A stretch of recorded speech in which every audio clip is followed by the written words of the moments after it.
వేసవి కాలం అనగానే మనకు గుర్తు వచ్చేది మామిడి పళ్ళు. ఈ సీజన్లో అందరూ తప్పక తినే పండ్లు ఇవే. మామిడిని పండ్ల రారాజు అని కూడా చెప్పుకుంటారు. ఇప్పటికే మార్కెట్లోకి మామిడి పళ్ళు వచ్చేసాయి. అయితే సీజన్ ఆరంభంలో మామిడి పళ్ళ రేటు ఎక్కువగానే ఉంటుంది. ఇదే ట్రెండ్ కూడా ఈసారి నడిచింది. ఇప్పుడు మాత్రం మామిడి పళ్ళ ధర దిగి వచ్చింది. మామిడి పళ్ళ రేటు భారీగా తగ్గింది. గత కొన్ని రోజులుగా హైదరాబాద్లో మామిడి ధరలు గణనీయంగా తగ్గాయి. స్థానిక మార్కెట్లకు మామిడి పళ్ళ సరఫరా పెరగడంతో ఈ వేసవి పండ్ల ధర దాదాపు సగానికి తగ్గింది.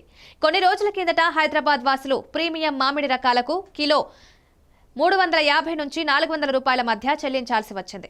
అయితే సరఫరా పెరగడం వల్ల ధరలు ఇప్పుడు కిలోకు 100 నుండి 150 రూపాయలకు పడిపోయాయి. పొరుగు రాష్ట్రాల నుండి మరిన్ని స్టాక్లు రావడంతో రాబోయే వారాల్లో మరింత తగ్గుదల ఉంటుందని వ్యాపారులు భావిస్తున్నారు. అంతకుముందు ప్రతికూల వాతావరణ పరిస్థితులు మామిడి ఉత్పత్తికి అంతరాయం కలిగించాయి. హైదరాబాద్కు ఎగుమతులు ఆలస్యమయ్యాయి. సరఫరాలు పెరుగుతున్న క్రమంలో మార్కెట్లో తాజా స్టాక్ తిరంగా సరఫరా అవుతోంది. ఫలితంగా హైదరాబాద్లో మామిడి ధరలు తగ్గుతున్నాయి.